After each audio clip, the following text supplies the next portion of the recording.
जय श्री राम, जय बालाजी महाराज। कैसे हैं आप सब?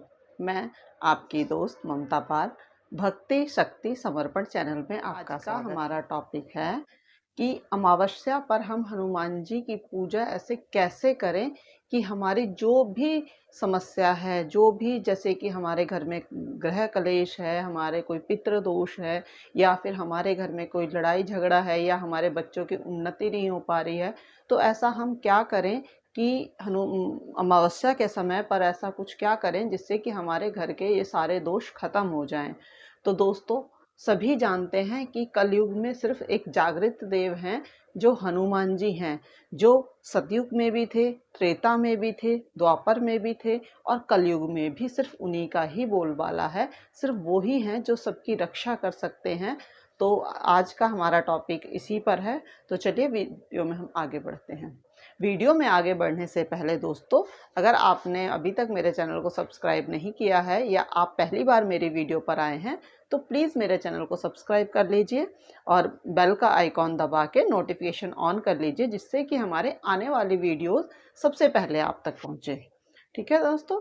उसके अलावा अगर आपको मेरी वीडियो अच्छी लगती है तो प्लीज़ लाइक और सब्सक्राइब ज़रूर करें, कमेंट ज़रूर करें।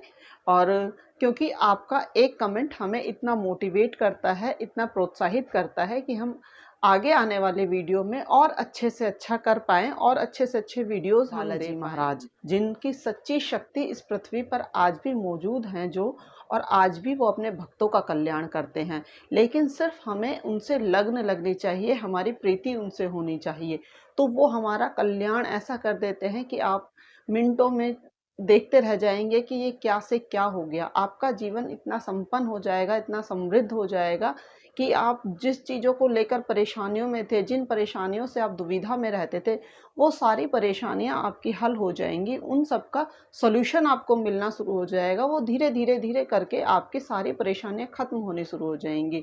लेकिन उसके लिए हमें सिर्फ और सिर्फ अपनी प्रीति भगवान जी से लगानी होगी। हमें बालाजी महाराज के चरणों में अपनी प्रीति लगानी होगी और बालाजी महाराज को प्रसन्न करना होगा।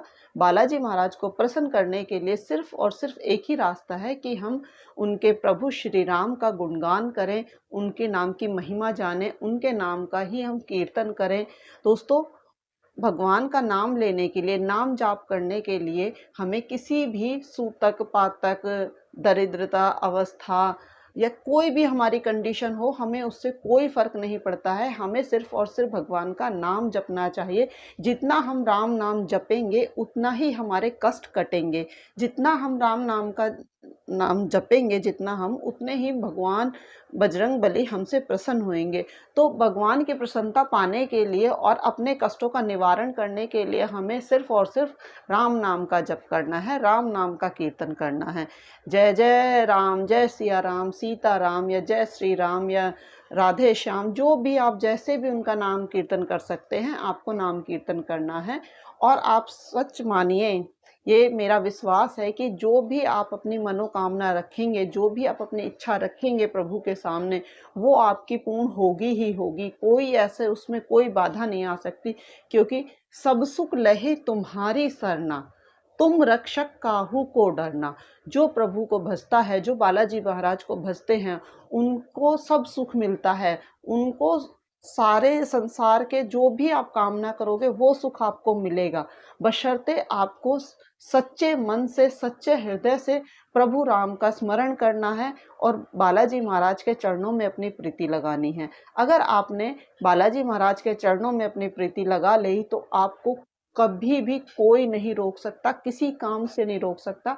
आप हर काम में सफल हो। और दोस्तों, आप यकीन मानना, जो आज का उपाय है, ये एक ऐसा जबरदस्त उपाय है कि आपकी अगर कोई भी परेशानी है, कोई भी विपदा है, कोई भी आपके घर में दोष है, वो सब खत्म हो जाएगा। आप अगर ऐसे ऐसे भी चीज़ें होती हैं कि हम आप किसी से कह नहीं सकते, किसी को बता नहीं सकते, हम अंदर ही अंदर कुढ़ते रहते हैं, और वो सारी परेशानियां, वो सारे हम पे इतनी हावी हो जाती हैं, हमारे आसपास में इतना नेगेटिव माहौल हो जाता है, हमारे घर का इतना नेगेटिव माहौल हो जाता है कि हम चाह कर भी उन मुसीबतों से बाहर नहीं निकल पाते हैं। तो उन मुसीबतों से बाहर निकालने के लिए सिर्फ और सिर्फ प्रभु बालाजी महाराज हैं।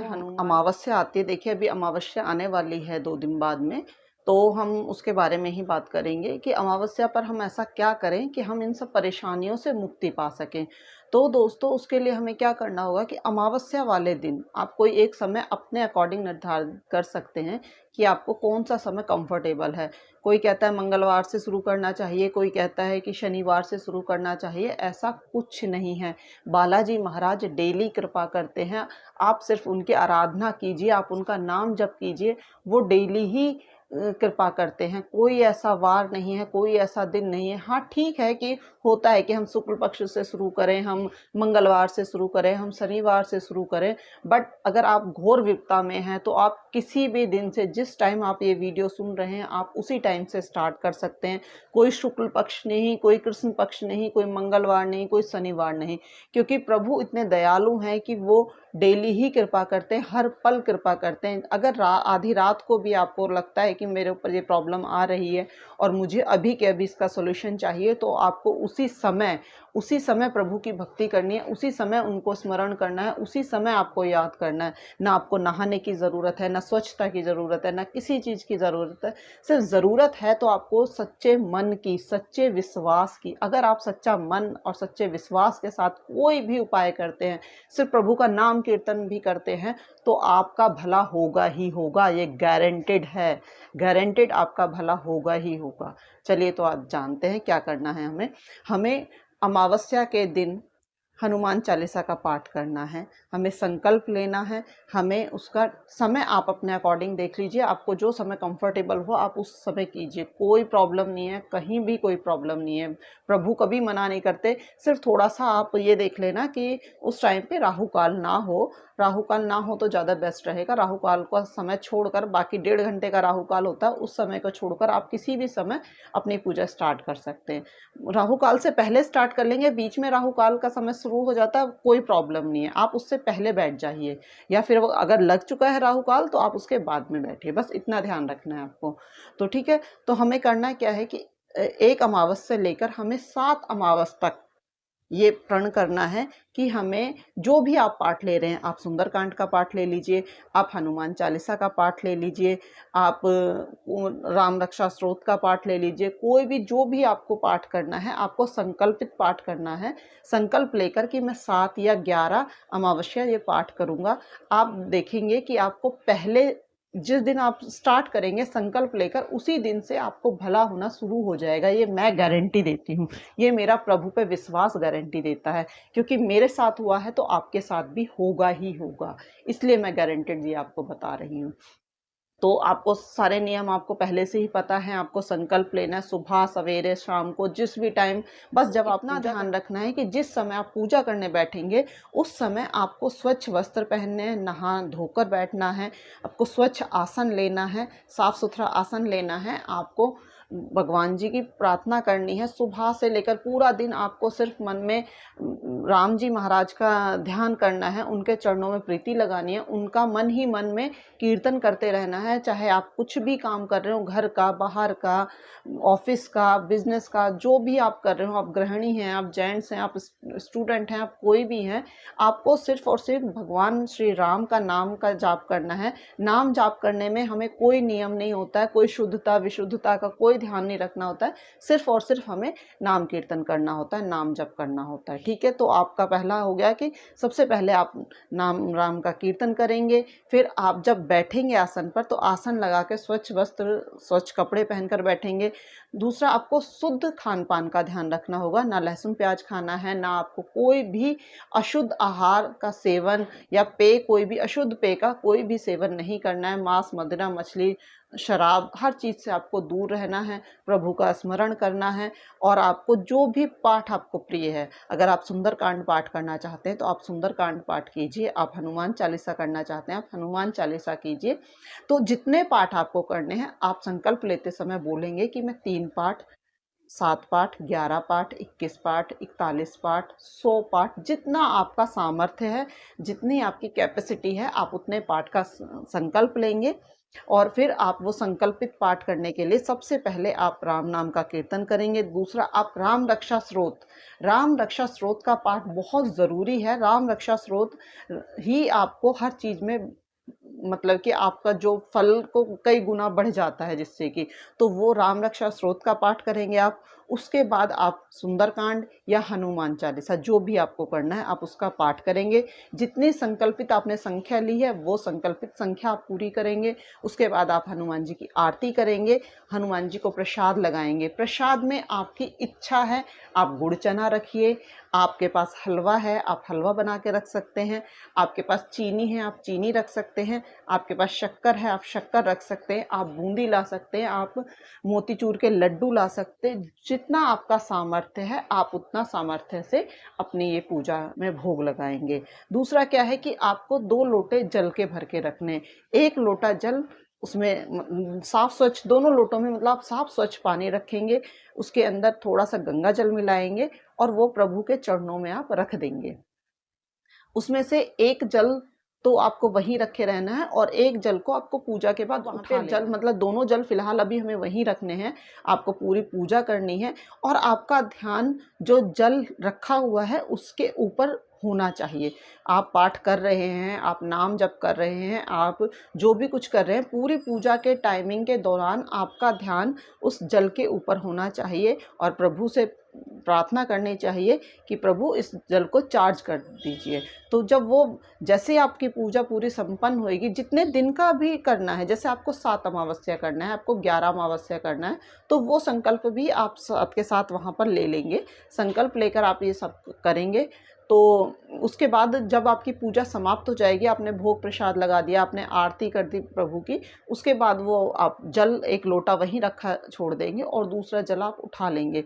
वो जल चार्ज हो चुका है, उसमें बालाजी महाराज की पॉजिटिविटी आ चुकी है। उसके वो जल है आपको पूरे घर में छिड़कना है।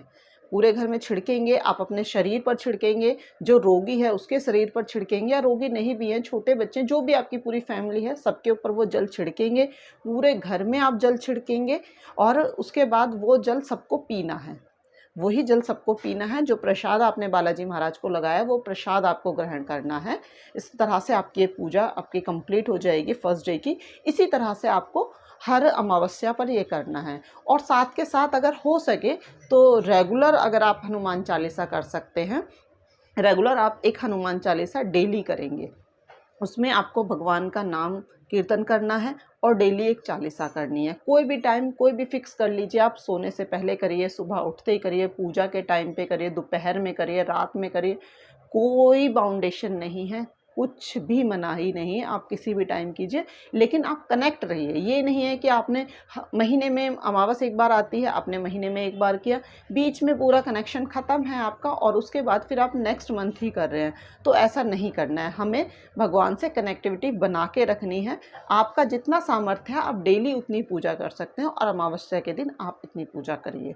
तो बालाजी महाराज से मेरी प्रार्थना है कि आप जो भी मनोकामना करके ये पूजा करेंगे, आपकी वो अवश्य अवश्य अवश्य ही सिद्ध होगी और वो आपका हर काम बनाएंगे, हर बिगड़ा हुआ काम आपका बनेगा। हर आपकी नॉलेज अच्छी लगी हो, आपको जानकारी पसंद आई हो तो प्लीज़ शेयर ज़रूर करें, लाइक ज़रूर करें, कमेंट ज़रूर करें। अगर मेरी इन बातों से, प्रभु के गुणगान से अगर आपके लाइफ में कोई चेंज आता है, अगर आपकी लाइफ में कुछ बदलाव आता है, कुछ पॉजिटिव आपके साथ होता है ये उपाय करने के बाद, तो प्लीज़ आप कमेंट करके हमें ज़रूर बताएं। और हो सका तो आने वाले टाइम में मैं एक और वीडियो रखूंगी कि जिन भी भक्तों का जो भी एक्सपीरियंस होगा हम लाइव आकर उनसे बातें करेंगे और उनका वीडियो हम शेयर करेंगे अपने चैनल पर। तो अभी के लिए धन्यवाद, मिलते हैं नेक्स्ट वीडियो में। जय श्री राम, जय बालाजी महाराज।